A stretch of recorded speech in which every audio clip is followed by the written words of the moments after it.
13절부터 27절까지 보시겠습니다. 마태복음 7장 13절부터 27절까지 보시겠습니다.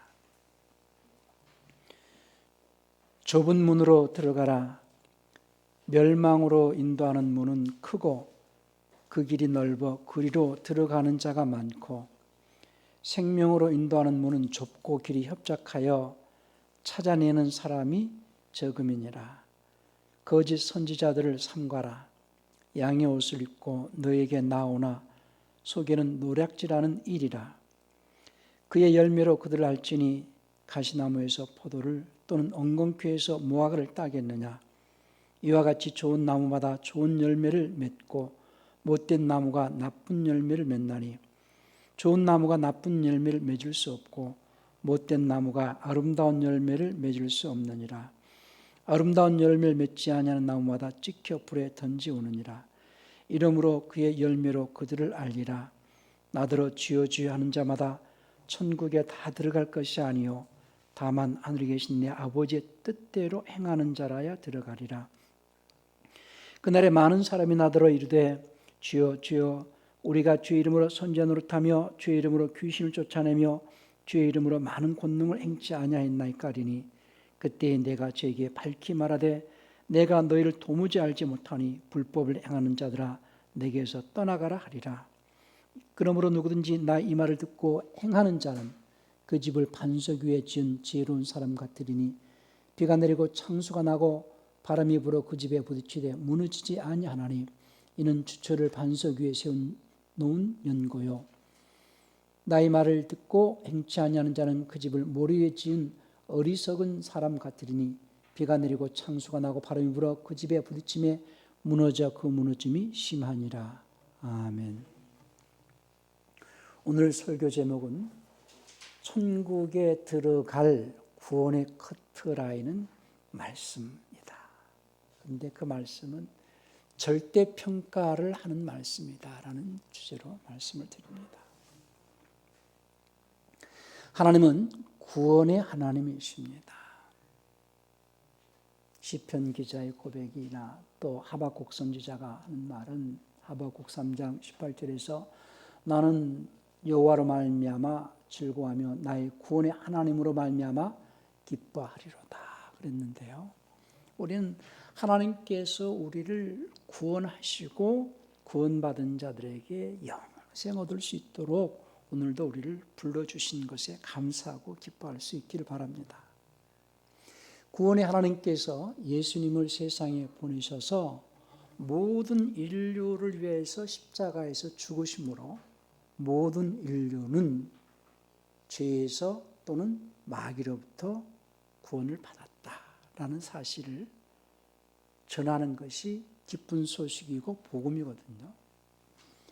그러니까는 우리가 잘 알아야 할 것은 많은 그리스도인들이 하나님에 대한 오해되는 부분 중에 하나가 예수를 믿는 자는 구원을 하고 예수를 믿지 않는 자는 구원하지 않는다라고 잘못 오해할 수 있는데요.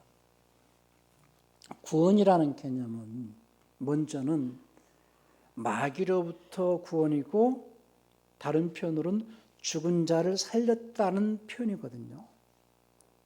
모든 인류는 첫사람 아담의 불순종의 죄로 인하여서 마귀에게 속하였고 다른 표현으로는 죽었다 그렇게 표현합니다. 죽었다라고 말할 때에 보통 세상 사람들은 이 육체의 숨이 끊어져 가지고 이 육체를 더 이상 움직일 수 없게 되어졌을 때를 죽었다 이렇게 표현하지만은 성경에서 말하는 죽었다라는 표현은 혼이 죽었다라는 얘기예요. 그래서 그 부분을 처음부터 잘 이해할 수 있도록 성경이 번역이 되어져 있어야 되는데 그것이 잘못되어짐으로써 신앙생활을 많은 사람들이 추상적이고 관념적이고 종교적으로 할 수밖에 없게끔 만들었다는 거예요. 그래서 우리가 창세기 2장 7절의 말씀이 중요한 것은 창세기 2장 7절에서 하나님께서 사람을 흙으로 지으시고 그 코에 생명의 호흡을 불어넣으시니 사람이 산혼이 되었다라는 표현이 중요하다는 거예요. 사람은 혼인데 어떤 혼이었느냐? 혼이 살았다, 산혼이었다라는 거예요. 그것이 이제 영어 표현으로는 living soul 이렇게 표현을 했는데요. 산혼이 되었는데 그 산혼이라 함은 하나님과의 교제를 하면서 하나님의 말씀에 순종하고 그 말씀에 순종하는 자들에게 하나님의 성품과 하나님의 의, 곧 하나님의 속성을 나타낼 수 있었을 때를 산자 이렇게 표현하거든요. 그런데 그 산혼인 아담이 하나님의 말씀에 불순종함으로 곧 하나님께서 동산 중앙에 있는 나무의 실과는 먹지 마라. 그것을 먹는 날에는 반드시 죽는다라고 창세기 2장 17절에 말씀을 했어요. 그래서 그 산혼이 그 선악을 알게 하는 나무의 실과를 따먹지 말라 하신 그 말씀에 불순종함으로써 혼이 죽어버렸거든요. 그래서 그 혼이 죽은 상태를 죄 아래 있는 상태로 그 죄 아래 있는 상태를 마귀에게 잡혀 있는 상태다 이렇게 말하는 거예요. 그런데 그 아담이 어떻게 그러니까 보통 사람들은 선악과 하나를 따먹었다고 하나님께서 인색하게 죄인이라고 취급을 하시느냐 이렇게 오해할 수도 있겠지만은 그 선악과가 뭐 어떤 사람은 사과다, 멜론이다, 아니면은 여러 가지 그 선악과의 종류가 어떤 것인가에 대해서 궁금해할 수도 있겠지만은 하나님의 말씀에 불순종하는가 순종하는가 그 말씀이 선악과다 그 말이에요. 그 말씀에 불순종함으로써 혼은 죽었다. 근데 그 불순종하게끔 곧 그 불순종을 통하여서 혼을 죽게끔 했던 대상이 누구였느냐? 마귀로 말미암아서 마귀의 유혹으로 말미암아서 하와가 이제 그 열매를 보고 보암직도 하고 먹음직도 하고 해서 그걸 따먹게 됐거든요. 그래서 마귀의 유혹을 받아가지고 그 하와가 따먹고 자기 남편 아담에게도 줌으로써 이제 혼은 죽었다. 그러니까 마귀는 처음부터 살인한 자다라고 요한복음 8장 44절에서 말씀을 했어요. 마귀는 거짓말쟁이요 거짓의 아비요 처음부터 살인한 자니 이렇게 말을 했는데 마귀가 누구를 죽였느냐? 첫사람 아담을 죽임으로써 온 인류가 죽게 했다 그 말이에요. 우리 요한복음 8장 44절을 한번 볼까요?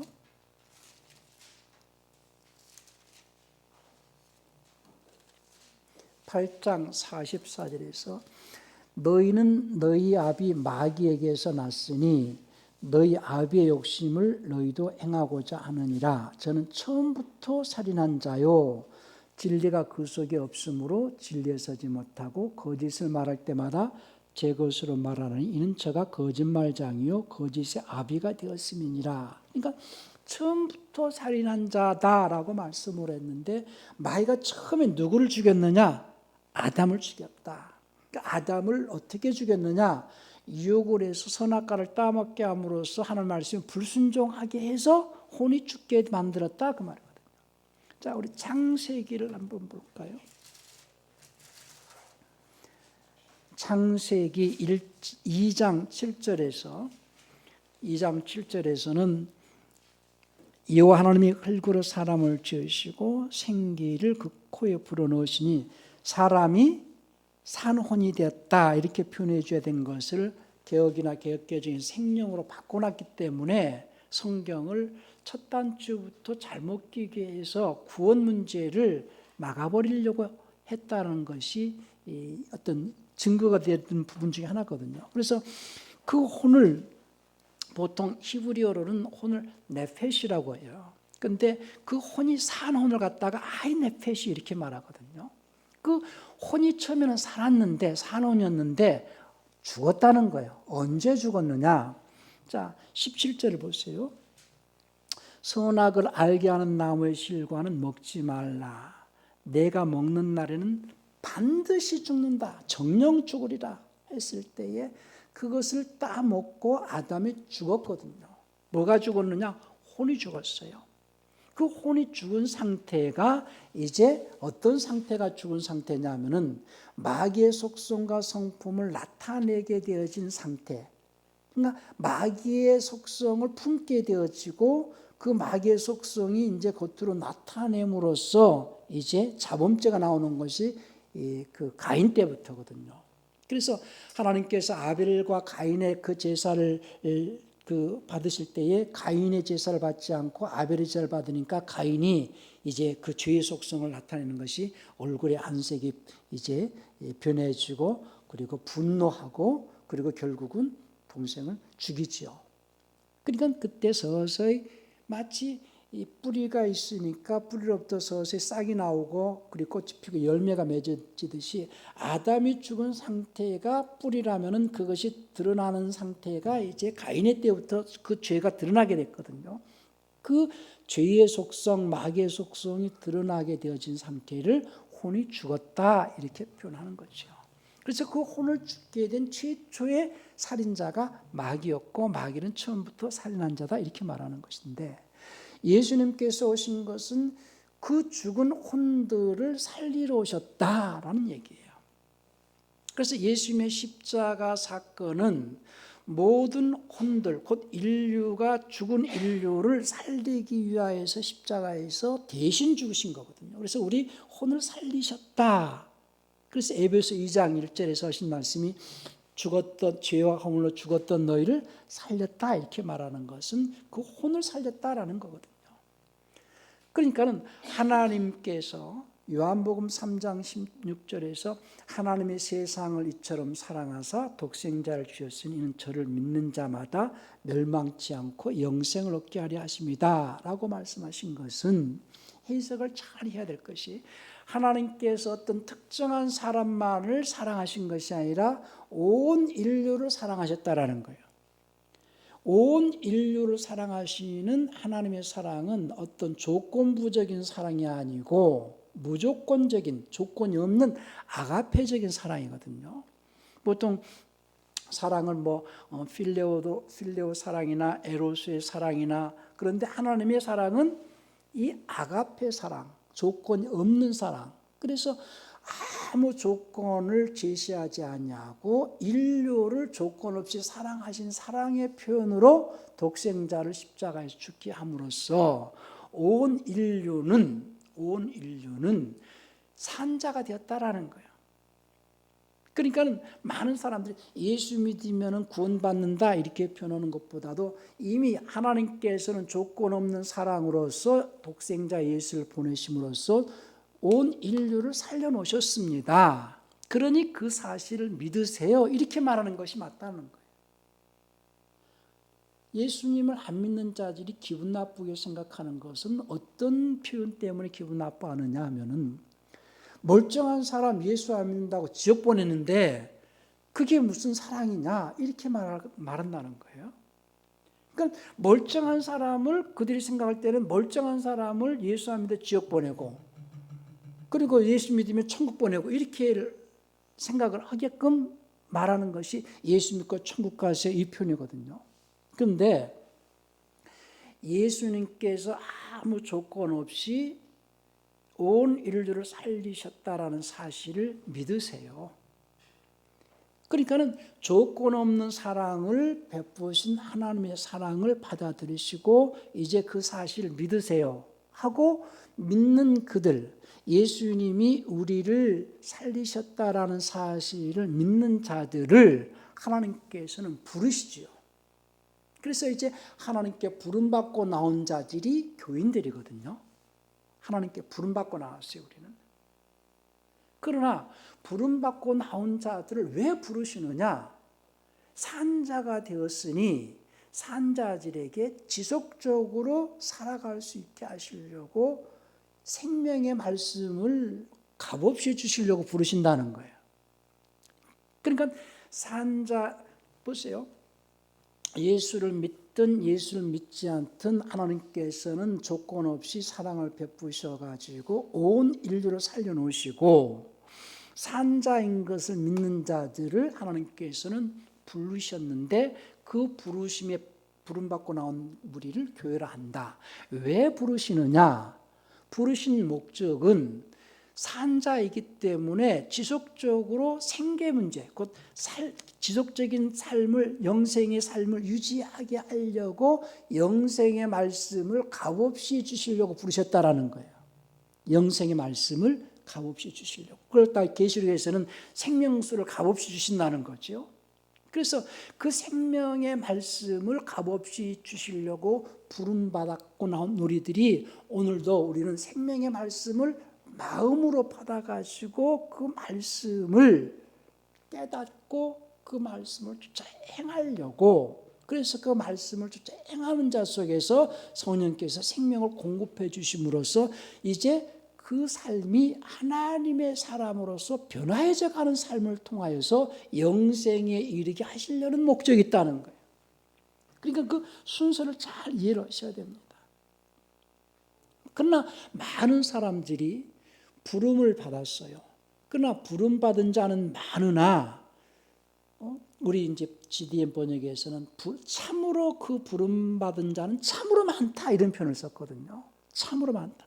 마태복음 22장 14절을 지금 주부에 이렇게 해놓은 곳을 한번 보세요. 마태복음 22장 14절에서 우리 GDM에서 보니까 참으로 많은 사람들이 부름을 받았다. 그러나 선택받는 사람은 거의 없다. 지금 제 주보에는 선택받은 사람 이렇게 표되어 있는데 여러분들 표현은 어떻게 되는지 모르겠어요. 선택받는 사람은 거의 없다는 거예요. 순서가 어떻게 되느냐? 첫 번째, 하나님께서는 일방적으로 독생자를 십자가에 죽게 하심으로써 일방적으로 모든 인류를 살려놓으시고 너희가 이제는 예수님의 공로로 산자가 되었다 라는 사실을 전해라 하는 것이 기쁜 소식이니까 그게 복음이고요. 그 복음을, 기쁜 소식을 믿고 하나님께서 부르신다. 왜 부르시느냐? 영생에 이르는 생명의 양식을 주시려고 부르신다 하고 부름받고 나온 자들은 많다는 거예요. 참으로 부름받고 나온 자들은 많다. 그러나 부름받고 나온 자들 가운데는 선택받는 자는 거의 없다는 거예요. 이게 굉장히 중요한 부분이거든요. 그러니까 왜 우리가 성경을 자세하게 상고해야 되고 정확하게 표현해 줘야 되느냐 하면은 하나님께서 인류를 구원하실 때에 구원이라는 그 개념은 첫 번째 예수님의 십자가 사건은 대속을 위한 사건이요 인류를 구원한 사건이다. 그리고 이제 예수님께서 가시면서 성령을 보내시는데 성령을 통하여서는 구원받은 자들이 영생에 이를 수 있는, 그러니까 산자들에게는 생존자지요. 마치 이번 튀르키예에서 지진이 나가지고 이제 갇혀 있는 자를 이제 건져냈어요. 그것이 구원입니다. 생존자가 되었어요. 그 생존자들에게 계속해서 구제가 필요하지요. 생계를 위하여서. 그러니까 예수님께서 십자가에서 죽으신 것은 죽은 자를 살리셨다. 생존하게 하셨다. 생존자들이 계속해서 생계 문제를 위하여서 생명을 공급해 주시려고 성령을 보내신다라는 거죠. 그러니까 성령으로 말미암는 생명의 공급받게 하기 위해서 생명의 말씀을 내가 너에게 주겠다라는 것이 생명수를 값없이 받으라는 거예요. 그래서 생명의 말씀을 마음으로 받고 그 말씀을 깨달아 가지고 행하는 자, 말씀을 받고 깨달아 행하는 자만이 이제 생명이 공급되어져서 영생에 들어가 있고 본다는 거예요. 오늘 중심 말씀이 마태복음 그 7장 21절인데요. 7장 그 14절 내용도 번역이 참 중요한 부분인데 13절 14절 한번 보겠습니다. 좁은 문으로 들어가라. 멸망으로 인도하는 문은 크고 그 길이 넓어 그리로 들어가는 자가 많고 생명으로 인도하는 문은 좁고 길이 협착하여 찾아내는 사람이 적다, 이 표현입니다. 그 문이 얼마나 좁은지 찾아내는 사람이 적다라는 것이지. 그런데 많은 그리스도인들이 넓은 문으로 가는 자들은 안 믿는 자들이고 좁은 문으로 가는 자들은 믿는 자들이고 이렇게 또 해석을 해요. 예수 안 믿는 자들은요, 성경 보지도 않습니다. 예수 믿는 자들 가운데 넓고 편한 길을 가려고 하는 자들이 많다는 거예요. 신앙생활 편하게 하고 싶어 하는 자들이 많다는 것이 넓은 문으로 들어가는 것이고, 생명으로 인도하는 문은 길이 협착하여, 우리는 생명으로 인도받기를 사모하여서 말씀을 사모하고, 그러니까 보세요. 요한복음 5장 39절에서도 말씀하시길 너희가 영생 얻기를 사모하여 성경을 상고하거니와 이렇게 말씀을 했어요. 그러니까 생명 얻기를 사모하는 자들은 성경을 상고하게 되어 있습니다. 그러니까 생명으로 인도하는, 생명을 얻기를 사모하는 자들은 생명길을 가려고 그 문을 찾으려고 애를 쓰는데 그 문을 찾아내는 자가 적다라는 거예요. 말씀을 듣고 깨닫는 자가 적다라는 거예요. 왜냐하면 말씀이 굉장히 오역이 많고 또 마귀가 많이 방해하기 때문에 우리는 늘 깨어서 말씀을 상고해야 되는데, 오늘도 그 마태복음 22장 14절에서 참으로 많은 사람들이 부름을 받았다는 거예요. 근데 이제 개역성경에서는 그렇게 돼 있죠. 청함을 받은 자는 많으나 택함을 받은 자는 적다, 이렇게 해놨기 때문에 우리는 그 얘기를 많이 들었어요. 청함을 받은 자는 많으나, 잔치에 청함을 받은 자는 많아 택함을 받는 자는 적다. 그러면 청함을 받는 자가 누구, 어떤 자가 청함을 받은 자냐? 첫째, 대속으로 말미암아서 인류가 구원받았다는 사실을 믿는 자 가운데에서 그들을 불렀다라는 거예요. 그래서 교인들을 말하는 거죠. 그러니까 부름 받고 나온 자들입니다. 부름을 받은 자는 많으나 거기에서 선택을 받는 사람은 거의 없다라는 거예요. 교인들 가운데에서, 교인들은 하나님께 부름받고 나온 자들이죠. 부름받고 나온 자들 가운데 하나님께서 선택을 하는데 누구를 선택하느냐 하면은 점도 없이 흠도 없이 주님 보시기에 깨끗한 자를 선택하신다는 거예요. 그러니까 새하늘과 새 땅을 바라보며 천국을 사모하는 자들에게는 점도 없이 흠도 없이 주님 앞에 발견될 수 있도록 힘쓰는 생활이 신앙생활이거든요. 자, 우리 또 한번 베드로 후서 3장 14절 한번 볼까요? 13절 14절 한번 봅시다. 베드로 후서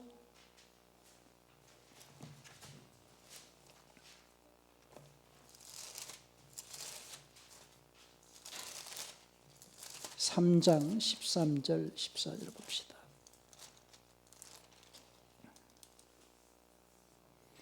우리는 그의 약속대로 의에 거하는 바 새하늘과 새 땅을 바라보도다. 그러니까 새하늘과 새 땅은 천국을 말하는 거죠. 그러므로 사랑하는 자들아 너희가 이것을 바라보나니 주 앞에서 점도 없고 흠도 없이 평강 가운데서 발견되도록 힘쓰라. 발견되도록. 주님께 발견될 수 있는 자가 되도록 힘쓰라는 것.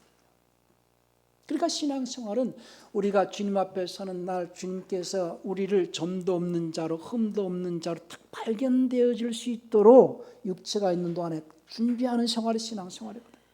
그러니까 구원이라는 것은요, 첫 번째 대속으로 말미암아 모든 인류는 구원을 받았다는 사실이에요. 그러나 저들은 안 믿는 자가 있고 그 소식을 못 들은 자도 있고 소식을 들었지만 안 믿는 자가 있지만 우리는 그 소식을 들었어요. 기쁜 소식을 들었어요. 복음을 듣고 이제 복음을 들은 자들이 이제 주님의 부름에 응답하고 나온 자들이죠. 그래서 교회는요, 예수님이 우리를 원죄에서 구원하셨다라는 사실, 십자가 사건으로 우리를 구원하셨다라는 사실을 믿는 자들이 이제 구원을 받기 위해서 구원받을 자들이 모인 곳이 교회다. 그러니까는 어떤 부분은 구원을 받았다라고 말하고 또 구원을 받으리라고 말하고 구원을 이루어야 된다고 말하고 이렇게 표현을 하는데요. 그러니까 구원 안에는 제가 늘 구조와 구제 두 가지의 의미가 들어가 있어야지 된다라는 거예요. 십자가 사건은 구조 사건이요, 성령의 역사는 구제 사건이다. 그러니까 교회는요, 구원받는 자들이 모이는 곳이 아니고, 구원받은 자들이 모이는 곳이 아니고, 구원받을 자들이 모이는 곳이 교회다라는 거예요. 이제 그런 부분을 이 번역을 조금 잘 해줬어야 되는데요. 우리 사도행전 2장 47절 한번 볼까요? 사도행전 2장 47절을 보면은 하나님을 찬양하고 온 백성에게 호감을 얻으니 주께서 구원받아야 할 사람들을 날마다 교회에 더하시니라. 그런데 이제 개혁성경이나 개혁개정은 구원받는 사람들을 더하시니라 이렇게 해놨죠. 우리는 시제, 무엇보다도요, 성경은 시제가 굉장히 중요하거든요. 구원받은 사람들을 그 교회에 더하시니라가 아니고, 구원받는 사람을 그 교회에 더하시느니라가 아니라, 구원받을 사람을 그 교회에 더하시느니라 이렇게 되어 있어요. 킹제임스 시제는.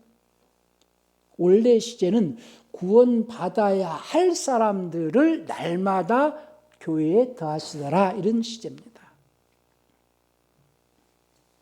그리고 오늘 제가 중점적으로 말씀을 전하고자 하는 것은, 우리는 구원을 이루어가는 삶을 사는 생활인데 천국에 들어갈 구원의 커트라인은 어떻게 되느냐는 거예요. 구원의 커트라인. 설교는 마치 우리가 그 연말 11월쯤 되면은 이제 고등학교 3학년 애들이 그 입시를 위해서 시험을 보지요. 수능 시험을 보고, 수능 시험 보기 전에 각 대학교마다 어떤 입학 설명 같은 것이 있잖아요. 그럼 어느 학교에 입학 요강은 이렇고, 어떤 학교는 입학 요강은 이렇고, 이렇게 설명을 듣잖아요. 설교는 마치 천국에 들어갈, 천국에 입학할 자들에게 입학 요강을 알려주는 것이 설교라고 저는 생각을 해요. 그러니까 누구라도 본인이 천국에 들어가기를 원한다면은 하나님의 말씀에 기준해가지고 그 말씀의 커트라인을 넘어서 하는 거예요. 천국은요, 정원제가 아닙니다. 정원이 부족하니까 점수가 조금 미달돼도 정원을 채우기 위해서 미달된 자들도 이렇게 받아주고 하는 데가 아니에요. 천국은 딱 정원이 차지 않더라도 어느 수준에 이르지 못하면은 절대 들어갈 수 없는 곳이 천국이다. 그래서 천국의 커트라인은 숫자 때문에 하나님께서는 숫자가 부족하니까 조금 부족하더라도 좀 숫자를 채워라 이게 아니고, 누구라도 말씀의 커트라인에서 미치지 못하면은 못 들어간다는 거예요. 오늘 말씀이. 그러니까 어떤 여인이 주님께 와가지고 주여 당신을 뵌 태와 당신을 먹인 젖이 복이 있소이다라고 하니까 주님께서 뭐라고 말씀하셨어요? 내 아버지의 뜻대로 행하는 자가 복이 있다 이런 말씀하셨고요. 오늘 본 말씀이 마태복음 7장 21절 말씀이 뭡니까? 나더러 주여 주여 하는 자마다 천국에 다 들어갈 것이 아니요 다만 하늘에 계신 내 아버지 뜻대로 행하는 자라에 들어간다. 천국에 들어갈 커트라인, 천국에 들어갈 수 있는 커트라인은 절대로 말씀이 기준이다. 근데 그 말씀을 듣고 깨닫고 행하는 자, 그러니까 말씀을 듣고 행하려면은 깨달음이 있어야 행하는 것이고, 많은 사람들은 예수 믿고 이제는 내가 예수 믿고 천국 갈 거고 그냥 성경은 집에서 읽으면 되고 그렇게 생각할 수도 있어요. 그러나 제가 목사님들께도 강의할 때 그런 얘기를 합니다. 간다게 여왕의 내시가 에티오피아부터 예루살렘까지 그 먼 거리를 올라갔다 내려가는 길에 성경을 열심히 읽었지만은 빌립을 하나님께서 보내셔서 깨우쳐 주셨다는 거예요. 그러니까 빌립이 그 내시에게 내가 지금 뭘 읽고 있느냐, 이사야서를 읽고 있다. 그 읽는 것을 깨닫느냐, 지도하는 자가 없으니 깨닫겠느냐. 그러니까 이제 성령께서 빌립을 통하여서 깨우쳐 주시는 거거든요. 그러니 신앙생활이라는 것은 먼저 뜻대로 행해야 되는데 행하기 위해서는 깨달음이 필요하고 깨닫기 위해서는 듣든지 읽든지 해야 되거든요. 우리가 말씀을 상고하는 것은 말씀을 쫓아서 행하려고 말씀을 상고하는 것이고 설교를 듣는 것도 설교를 듣고 말씀을 깨닫고 행동으로 옮기는 데 목적이 있는 거거든요. 행하는 자에게 왜 주님은 내 뜻대로 행하는 자로 뜻대로 행하는 자가 들어간다고 했거든요. 그러니까 한 천국에 들어갈 커트라인은 말씀을 듣고 깨닫고 행하는 자가 들어간다 그 말이죠. 그러니까 천국에 들어갈 커트라인은 말씀의 기준이고 절대평가를 하십니다. 상대평가를 하지 않으세요. 주님께서 요한복음 21장 21절 22절을 보면은요, 베드로가 주님께서 그 질문을 몇 번 했죠. 너는 나를 사랑하느냐? 내가 사랑합니다. 내 양을 먹이라. 이러면서 질문을 3번씩 했어요. 그리고 베드로에게 이제 내가 이제 젊어서는 스스로 다 했지만 늙어서 내가 남이 널 허리띠를 띠고 갈 것이다. 나중에 십자가 지고 죽을 것이다. 주님 말씀하실 때에 베드로가 요한에 대해서는 궁금해했거든요. 저 사람은 어떻게 되겠습니까? 라고 베드로가 물으니까 주님께서 하신 말씀이 내가 올 때까지 그를 살게 한다 할지라도 내하고 무슨 상관이냐. 너나 잘해라 이 말이죠. 남 간섭하지 말고 그러니까 신앙생활은요 남 얘기할 것이 아니고 왜 천국은요 상대평가를 하지 않고 절대평가를 하신다는 거예요. 절대평가.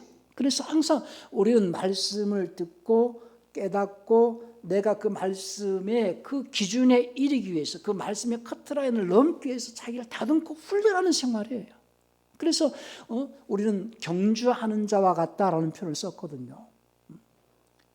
경주하는 자가 운동장에서 다른박질하는 자가 다 다름할지라도 거기서 상을 받는 자는 하나다. 경주하는 자와 같다 할 때 그 경주는 어떤 이 박집 싸우고 경주하고 뭐 이집 싸우고 경주하는 것이 아니라 나와의 싸움인데 나와의 싸움에서 어떤 커트라인을 두고 경주하느냐? 말씀의 커트라인을 두고 경주한다는 거예요.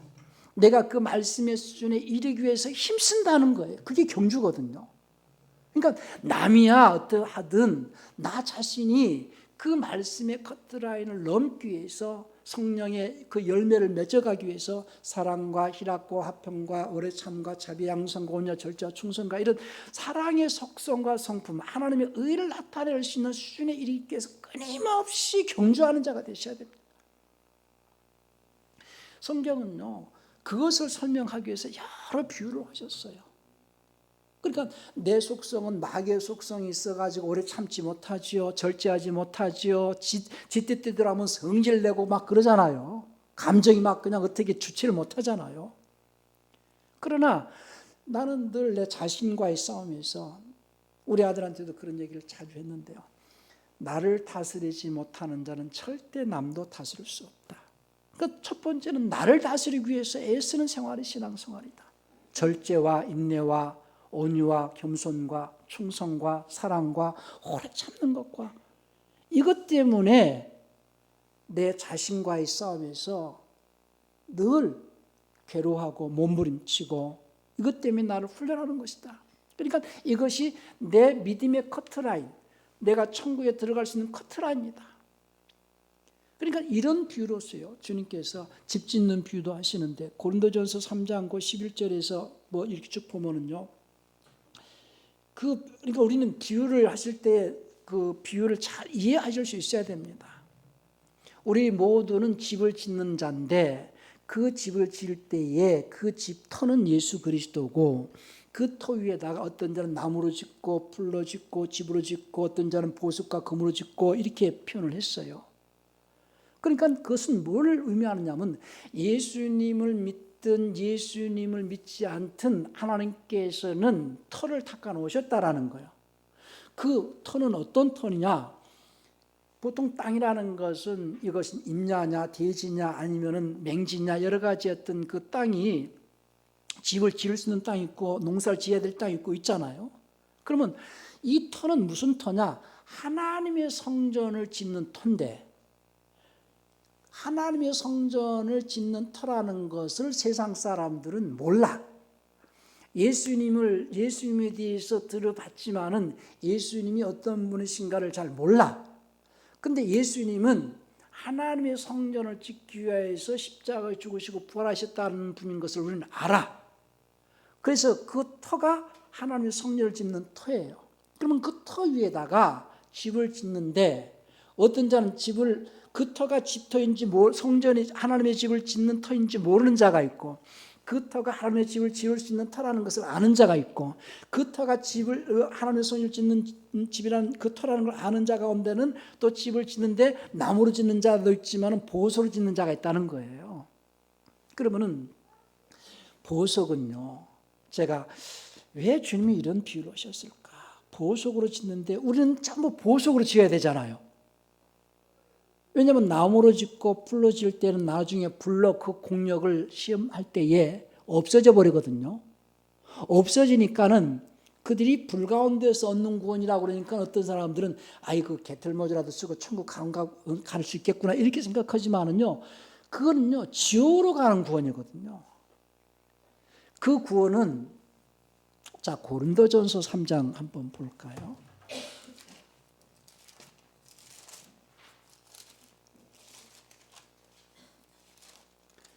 고린도전서 3장 봅시다.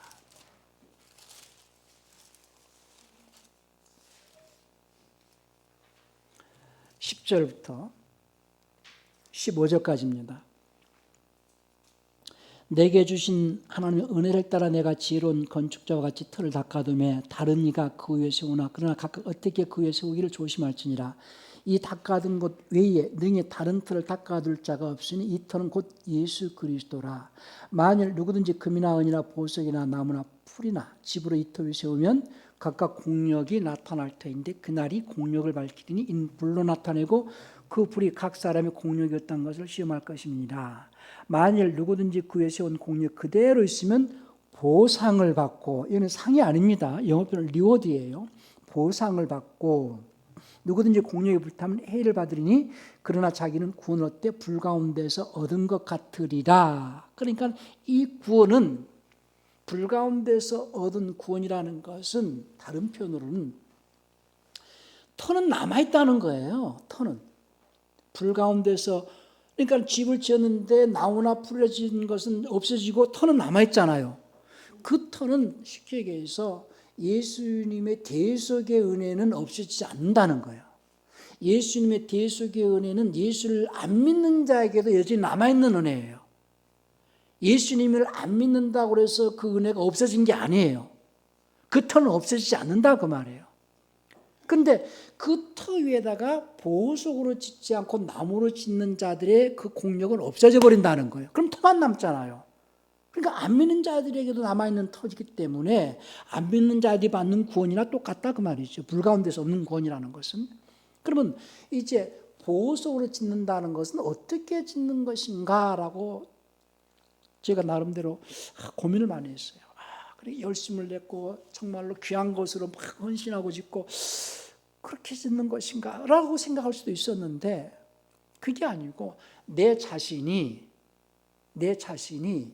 보석과 같이 흠도 없이 점도 없이 주님 앞에 깨끗하게 다듬어져 있는, 세공되어져 있는 그런 모습이 보석으로 짓는 집이다 그 말이에요. 그러니까요, 보석이라는 것은 보석 가운데 제일 비싼 게 다이아몬드잖아요. 다이아몬드는 탄소가 거의 99.99%예요. 그러면 그 탄소의 결정체가 높은 온도와 고열과 고압에 의해서 이게 만들어지는 거거든요. 보석이라는 것들이. 그러면은 그 탄소가 많이 있는 게 숯이거든요. 숯이 어떻게 생겨요? 나무가 불타는 거예요. 나무가 타면 숯이 되고 숯 속에는 탄소가 많은데 다이아몬드가 되어지기에는 고압과 고열에 의해서 오랜 시간이 필요한 것이 다이아몬드를 만들어가는 과정이다 그 말이죠. 그러니까 신앙생활은요, 오랜 시간 속에서 어려움과 고난과 핍박과 이 속에서 자기 자신이 다이아몬드처럼 보석같이 그렇게 다듬어진 그런 신앙인의 삶이 되어졌을 때에 주님 앞에서 점도 없이 흠도 없이 발견되어 줄 수 있다. 그런 수준에까지 이룰 수 있도록 자기와의 투쟁, 거기가 경주하는 거지요. 그러니까 늘 자기와의 투쟁하는 거예요. 오늘 짧은 시간에 다 표현을 못할지라도 저는 천국은 커트라인이 있는데 천국에 들어갈 커트라인은 절대평가를 하신다. 그 절대평가의 기준은 말씀이다.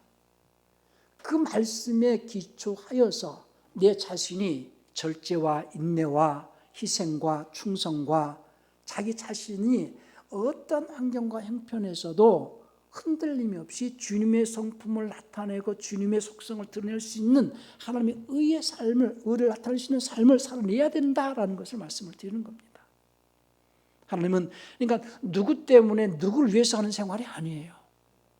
많은 그리스도인들이요 잘못 오해하는 것 중에 하나가 하나님께서 예수를 보내신 것은 나를 위해서 나를 구원하시려고 보내셨다라는 그런 착각 속에서 신앙생활을 하기 때문에 마치 예수님이 내 삶의 도우미처럼 이것도 해주시고 저것도 해주시고 뭣도 해주시고 이렇게 하나님께서는 마치 내 삶의 도우미처럼 존재하시는 것으로 착각을 하는 사람들이 너무 많아요.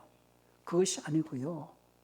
하나님이 나 때문에 존재하시는 분이 아니고 내가 하나님을 위해서 존재하는 삶이 신앙생활이다. 나는 주님 때문에 호흡하고 주님을 위해서 살아가는 자가 신앙이라는 걸 잊지 않도록 하시기 바랍니다. 그래서 내가 그분의 것이 되어가지고 그분이 마음껏 쓰시고 그분이 원하시는 뜻을 쫓아서 살아가는 생활이 신앙생활이다라는 것을 기억하셔서 주님 앞에서 내가 보석같이 다이아몬드같이 세공되어지고 다듬어지고 그래서 주님 앞에 점도 없이 흠도 없이 발견되어 줄 수 있는 천국에 들어갈 수 있는 수준에 이르기까지 힘쓰는 생활이 되시길 바랍니다. 천국에 들어갈 구원의 커트라인은 절대적인 말씀이지 어떤 교리나 신학이 아니라는 사실을 생각하시고 그 말씀의 기초에서 절대평가를 하시는 주님 앞에서 우리의 신앙인이 날마다 하나님이 원하시는 수준까지 이룰 수 있도록 성장해 나가는 그런 저와 여러분들이 되시기를 예수님 축원합니다. 우리 시간 기도하실 때에